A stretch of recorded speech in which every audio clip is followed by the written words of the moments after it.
예수님께서 베푸신 오병이어의 기적을 목격한 사람들은 예수님을 왕으로 모시려고 하였습니다. 예수님에 대한 인기가 치솟으면서 수많은 사람들은 하룻밤을 지내고 또다시 예수님을 열정적으로 찾기 시작했습니다. 마치 인기 연예인이나 운동선수들을 보려고 많은 사람들이 몰려드는 것과 같습니다. 오늘 본문 22절에 이튿날 바다 건너편에 서 있던 무리가 배 한 척 외에 다른 배가 거기 없는 것과 또 어제 예수께서 제자들과 함께 그 배에 오르지 아니하시고 제자들만 가는 것을 보았더니 그러나 디베레에서 배들이 주께서 축사하신 후 여럿이 떠먹던 그곳에 가까이 왔더라. 아침이 되자 군중들은 이제 생각에 잠깁니다. 어젯밤에 제자들은 배를 타고 갈릴리 바다 건너편으로 먼저 떠났고 예수님은 분명히 자신들과 함께 있었는데 아침에 일어나 보니 예수님이 보이지 않았던 것입니다. 도대체 예수님은 어디로 가셨단 말인가? 보리떡 5개와 물고기 2마리로 축사하신 후에 5,000명을 먹이신 그러한 소문을 듣고 많은 사람들이 모여들었는데 그들이 좋아하고 따랐던 그분이 사라지신 것입니다. 예수님이 어디로 갔는가? 무리가 거기에 예수도 안 계시고 제자들도 없음을 보고 곧 배들을 타고 예수를 찾으러 가버나움으로 가서 바다 건너편에서 만나 랍비여 언제 여기 오셨나이까 하니 요즘 사람들이 연예인이나 운동선수들을 따라다니는 것처럼 예수님 당시 무리들도 이제 예수님을 찾아 배를 타고 갈릴리 바다를 건너가는 그런 열정을 보였습니다. 마침내 그들은 가버나움에 가서 바다 건너편에서 예수님을 만났습니다. 그리고 너무 반가운 나머지 선생님 언제 여기 오셨습니까? 이렇게 묻습니다. 우리는 이 질문에서 2가지 사실을 알 수 있습니다. 첫 번째는 군중이 잠든 사이에 간밤에 무슨 일이 있었던 것입니다. 예수님은 새벽에 무리를 걸어서 위기에 빠진 제자들을 구하셨습니다. 이것은 무리가 잠자는 동안 상상치 못한 일이 많이 있었던 것을 알 수 있습니다. 우리가 잠들어 아무것도 알지 못하는 그 시각에도 세계 도처에는 쿠데타나 전쟁, 테러 같은 많은 사건이 발생합니다. 우리나라에서는 하룻밤 자고 나서 밤새 안녕하셨습니까? 이렇게 인사를 나눕니다. 밤사이에 예상치 못한 일들이 많이 일어나기 때문입니다. 우리가 영적으로 졸거나 자고 있을 때에도 하나님께서는 끊임없이 역사하시고 일하시고 계십니다. 시편 121편에서 이스라엘을 지키시는 이는 졸지도 아니하시고 주무시지도 아니하시리로다.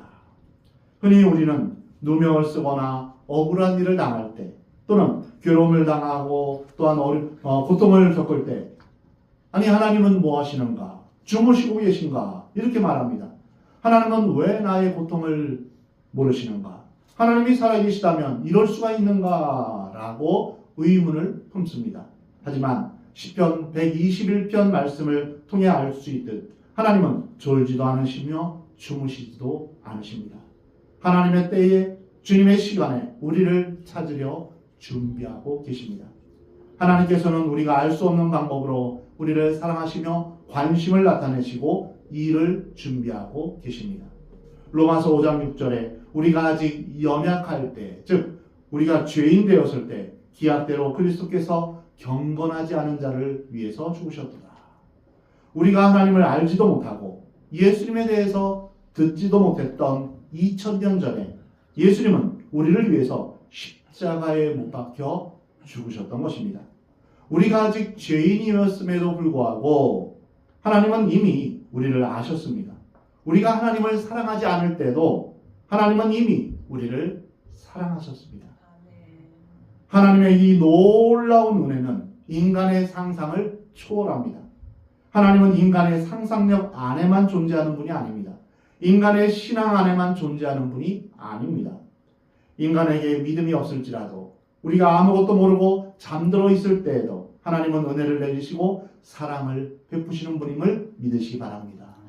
2번째로 군중이 열성적으로 예수님을 찾는 동기는 영적인 동기가 아니라 동물적인 이유에서이다 라는 것을 알 수 있습니다. 오늘 본문 26절에 예수님은 말씀하십니다. 예수께서 대답하여 이르시되 내가 진실로 진실로 너희에게 이르노니 너희가 나를 찾는 것은 표적을 본 까닭이 아니요 떡을 먹고 배부른 까닭이로다. 군중이 인기 연예인을 찾아가 환호성을 지르고 눈물을 흘리는 것은 진리나 영원한 가치 때문이 아닙니다. 어떤 종류의 환호성은 사라지는 바람과 같고 한순간 꺼져버릴 거품과 같습니다. 그래서 세상에서 부르는 노래는 유행가 이렇게 말하지 않습니까? 유행이라는 말은 한때 지나고 마는 것입니다. 영원하지 않은 것이죠. 그런데 사람들은 종종 이러한 현상을 진리로 착각하곤 합니다. 그러나 예수님은 열정적으로 자신을 찾는 군중의 환호성에 속지 않으셨습니다. 너희가 나를 찾는 까닭은 표적을 보고 진리를 알며 깨닫기 위한 것이 아니다. 떡을 먹고 배부른 까닭이다. 이렇게 말씀하십니다. 사람들은 많이 모이게 되면 군중 심리에 의해서 쉽게 착각에 빠집니다. 교회 건물이 커지고 사람이 많이 모이면 교인들이 우리 교회는 참 괜찮다. 이런 착각에 빠지기 쉽습니다. 군중은 고난을 당하면 금세 본색을 드러냅니다. 힘들고 어려운 일이 닥치면 모였던 군중은 거품처럼 사방으로 뿔뿔이 흩어져 버립니다. 하지만 진리를 아는 사람들은 고난이 오고 핍박이 닥치면 더욱 뭉치게 되어 있습니다. 그리고 어떤 사람들은 높은 지위에 올라서 권력과 돈을 소유하면 모든 것이 다 이루어졌다고 착각합니다. 어쩌면 우리는 거짓된 환상을 붙잡고 그것이 마치 영원히 자신의 것인 양 착각하며 살고 있는지도 모릅니다. 그 환상에 대해서 부질없음을 깨닫는 순간에 곧 절망하고 또한 좌절하게 됩니다. 자신이 가진 환상을 놓치지 않으려고 비겁해지거나 또한 천박해지기도 합니다. 예수님은 너희가 나를 찾는 것은 표적을 본 까닭이 아니요 떡을 먹고 배부른 까닭이로다. 군중이 예수님을 찾는 까닭은 기적 때문이 아니라 배가 부르도록 먹을 수 있기 때문입니다. 다시 말해 군중의 관심은 영적인 데 있지 않고 동물적인 데 있다는 것입니다. 매우 슬픈 일입니다. 우리의 믿음을 자세히 분석해보면 겉포장은 상당히 영적인 것 같은데 내면으로 깊이 들어가 보면 상당히 동물적이고 육적이며 물질적인 것임을 알 수 있습니다. 그것을 그대로 내놓으면 창피하니까 미사역으로 합리화하고 그럴듯하게 포장합니다. 예수님은 바로 이 사실을 지적하신 것입니다. 교회는 이 부분에 대해서 깊이 성찰해야 합니다.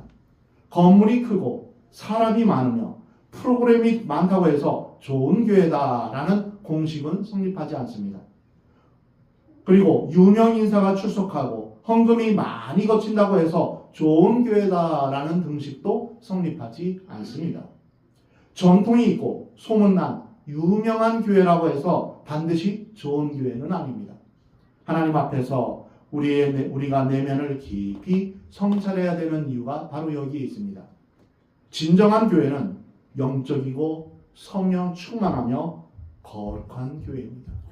하나님의 임재가 있는 교회라만이 진정한 교회입니다. 유행에 따라 흔들리지 않고 어떤 경우에도 진리와 말씀 위에서 굳게 서서 모든 고난을 이겨내는 교회입니다. 따라서 교회는 물질적이고 육체적인 공동체가 아닙니다. 만나서 밥 먹고 수다 떨고 이러한 모임이 아니라는 것입니다. 순교적인 믿음을 가진 영적 공동체입니다. 예수님은 이어서 이렇게 말씀하십니다. 썩을 양식을 위하여서 일하지 말고 영생하도록 있는 양식을 위하여 하라. 이 양식은 인자가 너희에게 주리니 인자는 아버지 하나님께서 인치신 자니라. 예수님은 썩어 없어질 양식을 위해서 일하지 말라라고 말씀하십니다. 성경은 인간의 배를 채우는 그러한 양식을 썩어 없어질 것이다 라고 규정하고 있습니다. 썩어 없어질 양식은 먹으면 먹을수록 배가 고픕니다. 여러분, 우리가 먹는 음식 중에 먹고 나서 일주일 동안 든든해서 아무것도 안 먹어도 되는 그런 음식이 있습니까? 아니죠. 매 끼마다 계속 먹어야 됩니다. 먹고 또 먹으며 계속 먹어야 하는 것이 썩어 없어질 양식입니다. 썩어 없어질 양식은 먹을수록 배가 고픕니다. 다음 끼니를 또 먹어야 됩니다. 우리는 하루에 3끼 먹어서 없어질 그 양식을 위해서 일생을 바쳐 경쟁하며 살고 있습니다. 썩어 없어질 양식은 인간만 먹는 것이 아니라 동물도 먹습니다. 따라서 썩어 없어질 양식을 먹는 사람은 동물적일 수 있다는 것입니다.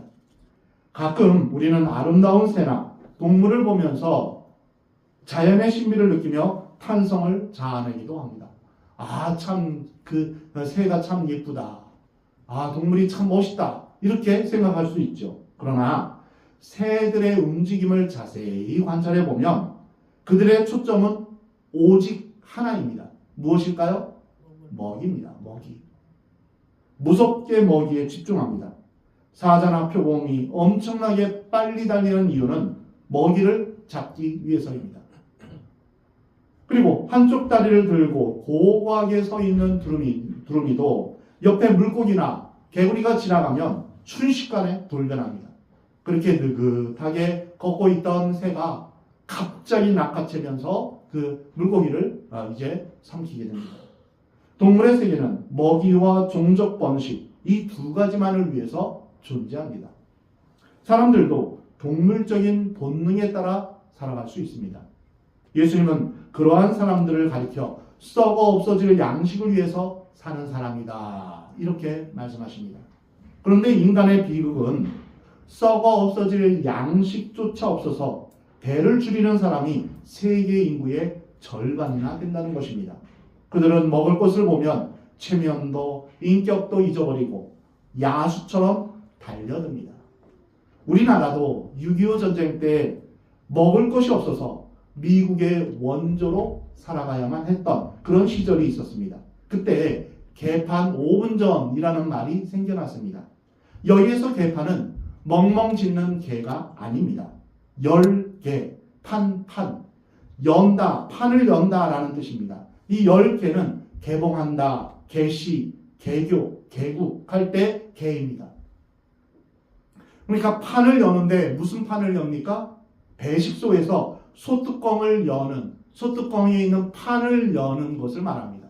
그러니 배식소에서 소뚜껑 열기 5분 전에 혼란한 상황, 이것이 바로 개판 5분 전입니다. 그때 얼마나 많은 사람들이 몰려들어서 너도 나도 내가 먼저 먹겠다라고 했는지 모릅니다. 지상에서 가장 추악한 인간은 먹는 것으로 사람을 조종하는 사람입니다. 또한 지상에서 가장 추악한 정치는 식량으로 사람을 조종하는 것입니다. 예수님은 인생의 목표를 썩어 없어질 양식에 두지 말라 말씀하십니다. 인생의 참된 목표는 영생하도록 있는 생명의 양식을 구하는 것입니다.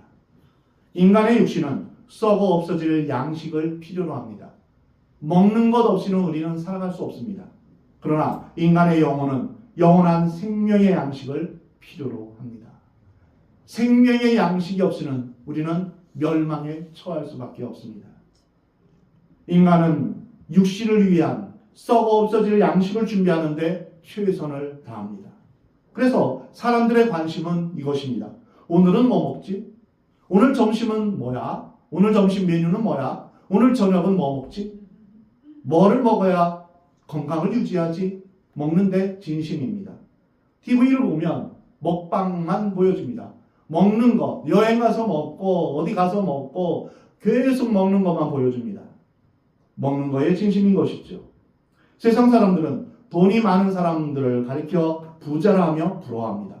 그러나 부자란 한편으로 생각하면 오직 그가 썩을 양식만을 위해 열심히 일해온 사람일 수도 있는 것입니다. 돈을 많이 모았지만 썩을 양식을 위해서만 일할 수 있다는 것이죠. 우리는 예수님을 생각하며 예수님의 말씀을 생각하며 나는 썩어질 양식을 위해서 일하고 있는가? 아니면 영생하도록 있는 양식을 위해서 일하는가? 우리 자신을 살펴보아야 합니다. 나는 내 영혼에 대해서 영생의 양식을 위해서 얼마나 노력하고 얼마나 최선을 다하고 있는가? 우리 자신을 깊이 성찰해 보아야 합니다. 성경은 영생의 양식을 주시는 분을 인자라고 표현하고 있습니다. 인자는 바로 하나님의 아들이시며 동시에 사람의 아들입니다. 인은 사람 인자입니다. 그래서 사람의 아들이라는 뜻입니다. 메시아를 가리키는 말입니다. 바로 영생의 양식을 주시는 분은 바로 예수 그리스도이십니다. 예수님은 왜 오병이어의 기적을 베푸셨을까요? 왜 예수님께서 광란의 파도를 잠잠하게 하셨을까요? 왜 예수님께서 38년 된 병자를 고치셨을까요? 그것은 예수님이 하늘과 땅과 바다를 주관하시는 분이시다. 예수님은 창조주이시며 온 우주를 다스리시는 것을 사람들로 알게 하기 위해서입니다. 예수님이 누구신가를 깨닫게 하기 위해서입니다. 그리고 사람들로 하여금 더 이상 썩을 양식이 아니라 영생하도록 있는 양식을 위해서 살도록 깨우쳐 주시기 위해서입니다. 예수님이 사마리아 수가마을의 여인에게 이 물을 마시는 자마다 다시 목마르려거니와 말씀하신 이 물은 야곱의 우물물입니다. 하지만 예수님이 주시는 생수를 먹는 사람은 영원히 목마르지 않을 것이다 라고 약속하셨습니다. 예수님이 곧 생명수이시기 때문입니다. 또한 예수님은 생명의 떡이 되시기도 합니다. 예수님은 십자가에서 자신의 살이 찢기시면서 우리에게 자신의 살을 주셨습니다. 누구든지 예수님의 살을 먹고 예수님의 피를 마시는 자마다 영원한 생명을 주겠다고 약속하셨습니다. 이와 같이 예수님은 영원한 생명수이며 생명의 떡이 되십니다. 그런 의미에서 예수님을 믿는다라는 것은 예수님을 먹고 마신다라는 뜻입니다. 예수님을 먹고 마신다. 사람은 진리를 알고 이해하는 것이 아니라 진리를 먹어야 합니다. 우리의 지성이 능력이 없고 나약한 까닭은 객관적인 지식에 불과하기 때문입니다. 그냥 알기만 하고 나의 삶에 적용하지 않습니다. 그것은 아나마나입니다. 그 지식은 나에게 능력이 없는 것입니다. 하나님 말씀은 우리에게 영생의 양식으로 우리에게 주어지는데 말씀을 압니다. 알긴 아는데 나의 삶에 적용하지는 않습니다. 그것은 예수님은 예수님이고 나는 나고 이런 삶을 말하는 것입니다. 자신의 피와 살이 되지 못하는 인간의 철학, 사상, 지식은 흘러가는 구름과 같습니다. 그런 것들은 항상 변할 수 있고 우리를 배신할 수 있습니다. 참 진리는 우리 몸 안에 들어오는 것입니다. 예수님이 내 안에, 내가 예수님 안에 있는 것입니다. 요한복음 15장에서 너희가 내 안에, 내가 너희 안에 있으면 저는 과실을 많이 맺을 것이다. 열매를 많이 맺을 것이다. 너희가 나를 떠나서는 너희가 아무것도 할 수 없을 것이다. 신앙생활을 하면서 왜 쭉정이 같지, 왜 무기력하며 왜 응답받지 못하는 삶을 살을까요? 우리가 주님 안에 거하지 않기 때문입니다. 예수님은 예수님이고 나는 나고 예수님과 따로 살아가는 것이죠. 이러면 능력이 없습니다. 하나님의 말씀이 내 삶에 적용되지 않는 것입니다. 참되고 영적인 것은 내 안에서 피가 되고 살이 되며 예수 그리스도와 연합을 이루며 사는 것입니다. 다음 주일에 있을 성찬식의 의미가 바로 여기에 있는 것입니다. 우리는 성찬식을 통해서 예수님의 살과 피를 먹고 마시며 예수님과 하나가 되는 것을 경험합니다. 이것이 생명의 떡입니다. 예수님 말씀하십니다. 내가 너희에게 영원히 목마르지 않는 생수를 주고 생명의 떡을 주겠다. 나를 먹는 자는 영원히 목마르지 않고 영원히 배고프지 않을 것이다. 사랑하는 성도 여러분, 우리는 예수님 당시에 예수님을 따라다니던 그런 군중처럼 살지 말아야 됩니다. 예수님을 호기심으로 따라다니지 말고 예수님을 통해서 썩어질 양식을 얻을 것을 기대하는 것은 올바르지 않은 것입니다. 예수님을 믿으면서 기껏 부자 되게 해주세요. 형통하게 해주세요. 먹을 것 떨어지지 않게 해주세요. 이것을 위해서 기도한다는 것은 예수님 당시의 군중과 똑같은 것입니다. 예수님을 보면서 떡을 먹고 배부르기 위해서 예수님을 따라다녔던 사람들과 똑같은 것입니다. 우리는 예수님을 따르되 무엇을 위해서 따라가야 될까요? 예수님의 생명이 나의 생각 안에 자리 잡고 예수님의 생명이 나의 인생 전체에 자리 잡는 삶으로 변화되어야 할 것입니다. 그래야 세상에서 환난을 당해도 넉넉히 이겨낼 수 있는 것입니다. 감정적이고 착각하는 믿음이 아니라 예수 그리스도의 십자가와 부활을 믿는 믿음을 가져야 됩니다. 우리가 세례를 받는 의미가 무엇입니까? 세례는 물을 뿌리는 예식으로 우리 장로교회는 간단한 예식을 하는데 원래는 물에 들어갔다가 나오는 것이죠. 물에 들어가는 것은 무엇입니까? 내가 예수님과 함께 죽었다. 그리고 물에서 나오는 것은 무엇입니까? 내가 예수님과 함께 부활에 참여한다. 이것입니다. 그러므로 우리가 예수님의 십자가를 믿음으로 말미암아 나는 예수님과 함께 죽었고 나는 예수님의 부활에 함께 참여하는 것을 의미합니다. 갈라디아서 2장 20절의 말씀과 같은 것이죠. 내가 그리스도와 함께 십자가에 못 박혀 죽었나니 그런즉 이제는 내가 사는 것이 아니요 내 안에 그리스도께서 사는 것이다. 아멘. 이것이 바로 참된 그리스도인의 삶의 모습입니다. 이것이 세례의 의미입니다. 내가 예수님을 믿는 것은 나는 죽고 내 안에 예수님이 사는 것입니다. 이 고백을 하는 것입니다. 진정한 신앙생활은 내 힘으로, 내 생각으로, 내 경험으로 신앙생활을 감당하는 것이 아닙니다. 여러분, 구약의 말씀이나 신약에서의 말씀들을 과연 내 힘으로, 내 능력으로 감당할 수 있을까요? 없습니다. 불가능합니다. 아니 그러면 하나님께서 우리에게 불가능한 말씀을 우리에게 주셨습니까? 아닙니다.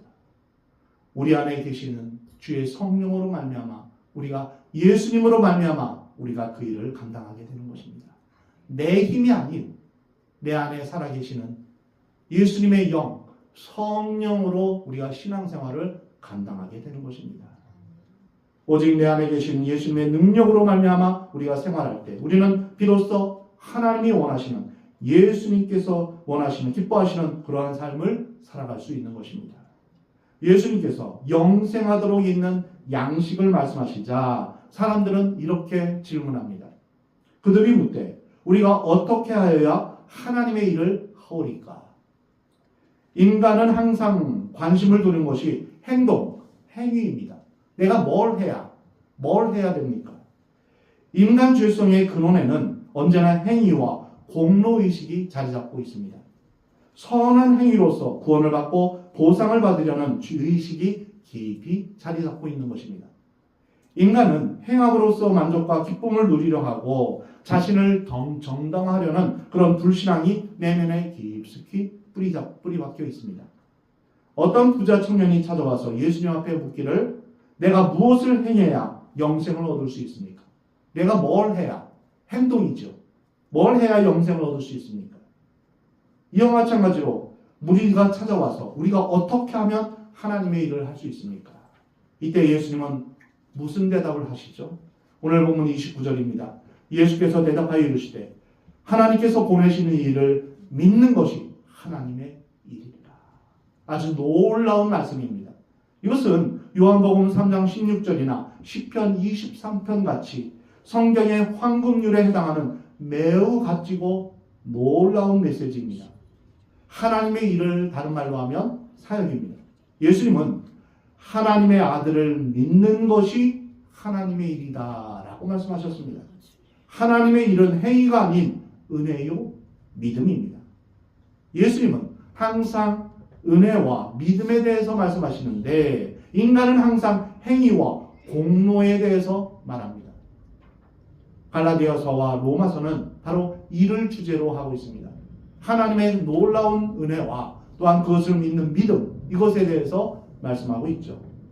사람은 처음에는 은혜로 예수님을 믿다가 얼마 안 가서 행위로 돌아섭니다. 그래서 새벽 기도에 나와야 하고 전도해야 하고 헌금해야 구원받았다라고 여기면서 이런 행위에 집착합니다. 은혜로 하지 못하고 하나님과 give and take, 즉 주고받기를 통해서 거래하려고 합니다. 하나님, 제가 이만큼 했으니까 하나님도 저에게 이만큼 주세요. 이건 모두 행위와 관련된 것입니다. 나는 하나님 앞에 이렇게 공을 들였는데 하나님은 나한테 무엇을 주시겠습니까? 이렇게 따지듯 묻습니다. 나는 꼬박꼬박 11조를 드렸는데 왜 하나님은 저에게 물질의 축복을 주시지 않습니까? 이렇게 하나님 앞에 따집니다. 그러나 예수님은 우리가 하나님의 일을 한다는 것은 하나님이 보내신 분, 즉 독생자 예수 그리스도를 믿는 것이다 라고 말씀하십니다. 사랑하는 성도 여러분, 하나님의 일이란 무엇입니까? 하나님의 일이란 예수님이 우리를 위해서 하신 모든 일을 받아들이고 믿는 것을 의미합니다. 예수님은 십자가를 지심으로 인간의 모든 죄를 다 깨끗이 씻어주셨습니다. 또한 인간을 위해 부활하셔서 부활의 첫 열매가 되어주셨습니다. 그리고 승천하셔서 천국을 예비하시고 장차 이 땅에 다시 오실 것입니다. 이 진리를 믿는 것이 하나님의 일입니다. 믿음이란 예수님이 하신 모든 일이 나 자신에게 옮겨지는 것을 의미합니다. 예수님은 예수님, 나는 나, 이게 아닙니다. 예수님이 하신 모든 것이 나의 삶에 들어오는 것입니다. 믿음이란 예수님의 모든 사역이 나의 삶에 적용되고 이루어지는 것입니다. 예를 들어서 예수님의 십자가 사건을 믿는다면 나의 모든 죄가 용서받았다는 것을 의미합니다. 그래서 예수님의 십자가를 믿는 사람은 범사에 감사하고 기쁨으로 살게 됩니다. 여러분, 1만 달란트를 빚진 자가 얼마나 기쁘겠습니까? 덩실덩실 춤을 추며 정말 날아갈 듯 기뻐하지 않겠습니까? 1만 달란트가 우리 돈으로 하면 얼마 정도 되죠? 6천억 정도입니다. 여러분, 상상이나 할 수 있겠습니까? 어마어마한 빚더미에 있는데 그것을 하루아침에 탕감받았다 라고 한다면 여러분 어떤 기분이겠습니까? 이것은 이루 말할 수가 없죠. 이거는 몇억, 몇백억의 어떤 로또하고는 이거하고는 비교할 수 없는 것입니다. 너무나도 놀라운 일입니다. 내가 그만큼 놀라운 죄 용서를 받았는데 그것을 정말 믿는다면 어떤 삶을 살겠습니까? 내 모든 죄가 용서함 받았다는 것을 진정으로 믿으면 항상 기뻐하라 라는 것이 무엇인지 깨닫게 됩니다. 그래서 늘 하나님 앞에 감사하며 기뻐하는 것이죠.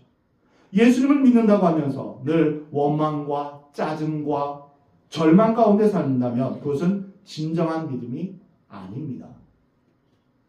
예수님의 부활을 믿는다면 나의 승리를 보장받는 것입니다. 예수님의 부활이 나의 부활이다. 나도 역시 그 부활에 참여하게 된다. 그러면 그 어떤 두려움이나 그 어떤 또한 근심이나 걱정이 없게 되는 것입니다. 예수님의 부활이 나의 부활이다. 이것을 믿는다면 말이죠. 나도 주님 안에서 부활의 소망을 갖게 되는 것입니다. 이것이 믿음입니다. 믿음은 반드시 삶으로 연결되게 되어 있습니다. 예수님이 다시 오신다는 것을 믿는다면 우리는 땅의 것을 생각하지 않고 위의 것을 찾게 됩니다. 그래서 골로새서 3장 말씀처럼 너희가 이제 구원함을 받았으면 땅의 것을 찾지 말라. 위의 것을 찾으라 라고 말씀하십니다. 그래서 우리는 예수 그리스도가 다시 오심을 기대하면서 우리는 다시 오실 주님을 위해서 하나님 나라를 위해서 살아가게 되는 것이죠. 하늘을 보며 구름을 볼 때마다 주님 언제 오시겠습니까? 이렇게 주님 앞에 이제 기도하게 되죠. 주님 다시 오실 것을 기대하며 소망하며 사는 것입니다. 예수님이 다시 오신다는 것을 믿으면 우리는 이러한 영원한 천국 소망을 위해서 살아갑니다. 감옥에 있는 사람이 곧 출소할 것을 안다면 감옥을 예쁘게 치장하겠습니까? 거기를 화분을 놓고 또한 벽지를 바르고 거기에서 천년 만년 살 것처럼 그렇게 살까요? 아닙니다. 곧 출소할 건데 그 감옥에 미련을 두지 않습니다. 우리는 이 땅에서 영원히 살 것처럼 그렇게 이 땅에서 꾸미고 이 땅을 위해서 살아가는 것처럼 그렇게 살아가서는 안 됩니다. 위의 것을 찾아야 됩니다. 하나님이 원하시는 것이 무엇인지 우리는 이곳에는 잠시 다녀가는 나그네 같이 살아가야 됩니다. 너무 이 땅에 집착하며 살아서는 안 됩니다. 이것이 바로 믿음이 있는 자의 모습입니다. 진정한 믿음은 삶의 변화, 가치관의 변화, 태도의 변화가 있게 됩니다. 정말 예수님을 믿는다면 그 예수님의 열정, 예수님의 사랑, 예수님의 능력, 예수님의 용서, 예수님의 비전으로 나의 인생이 결정되고 변화되는 것입니다. 내가 이 땅에서 왜 살아야 되는가 하는 것을 예수님을 통해서 재정립하는 것이죠. 진정한 믿음은 변화를 동반합니다. 예수님을 믿는다 하면서도 내 생각이 변화되지 않고 말씀을 통하여서 이렇게 사는구나, 이렇게 생각해야 되는구나 하면서 변화되어야 되는데 말씀을 들어도 말씀을 읽어도 나는 나, 하나님은 하나님 하면서 내 생각, 내 삶이 태도가 전혀 변화되지 않는다면 그는 믿음의 사람이 아닌 것입니다. 예수님을 믿는다면서도 내 생각이 변화되지 않고 내 생활이 변화되지 않는다면 그것은 진정한 믿음이 아닌 것입니다. 진정한 믿음은 예수님이 내 안에, 내가 예수님 안에 사는 것입니다. 이것을 우리는 믿음이다라고 말합니다. 믿음으로 말미암아 예수님이 하신 모든 일이 나 개인에게로 옮겨지는 것입니다. 그래서 우리가 우리가 몇 년 동안 주일 말씀을 마태복음을 계속 묵상했고 지금은 요한복음을 계속 묵상합니다. 그것은 예수님을 우리가 알고 예수님을 본받자라는 의미에서 이 복음서를 제가 같이 나누고 있는 것입니다. 그리고 성경 공부도 예수님을 주제로 이제 성경 공부를 합니다. 우리가 이 땅에서 이제 배워야 할 분, 본받아야 될 분은 예수님 한 분뿐입니다. 그래서 우리는 믿음으로 말미암아 예수님이 하신 모든 일이 나 개인에게로 옮겨져야 됩니다. 그래서 나는 작은 예수로서 살아가는 것이죠. 성경은 우리가 예수 그리스도의 장성한 분량까지 성장하기를 하나님은 원하십니다. 그래서 사람들이 볼 때 당신을 보니 예수님을 보는 것 같습니다. 이러한 칭찬이 여러분들에게 있기를 원합니다. 정말 나는 예수님처럼 생각하고 예수님처럼 말하고 있는가? 우리 하나님께서 우리를 향하여서 거는 기대가 바로 여기에 있습니다. 우리를 통하여서 예수님이 드러나기를 원하신다는 것입니다. 이것이 곧 축복이며 은혜입니다. 사랑하는 성도 여러분, 믿음이 있는 사람은 예수님의 말씀대로 순종하게 되어 있습니다. 믿음과 순종은 뗄래야 뗄 수가 없습니다. 그래서 수많은 하나님의 사람들은 순종의 삶을 살았습니다. 믿음의 사람은 곧 순종하며 살았습니다. 아브라함을 보십시오. 믿음의 조상 아닙니까? 근데 아브라함이 어떻게 살았습니까? 너는 너의 본토 직접 아비 집을 떠나 내가 내게 지시할 땅으로 가라. 그때 아브라함은 어떻게 했습니까? 네, 하나님 그대로 살겠습니다. 순종했습니다. 아브라함의 일생은 계속 순종의 삶을 살았습니다. 우리도 역시 마찬가지입니다. 믿음의 삶을 살려면 우리는 순종의 길을 걸어가야 합니다. 예수님은 뭐라고 말씀하십니까? 썩을 양식을 위해서 일하지 말고 영생하도록 있는 양식을 위해서 하라.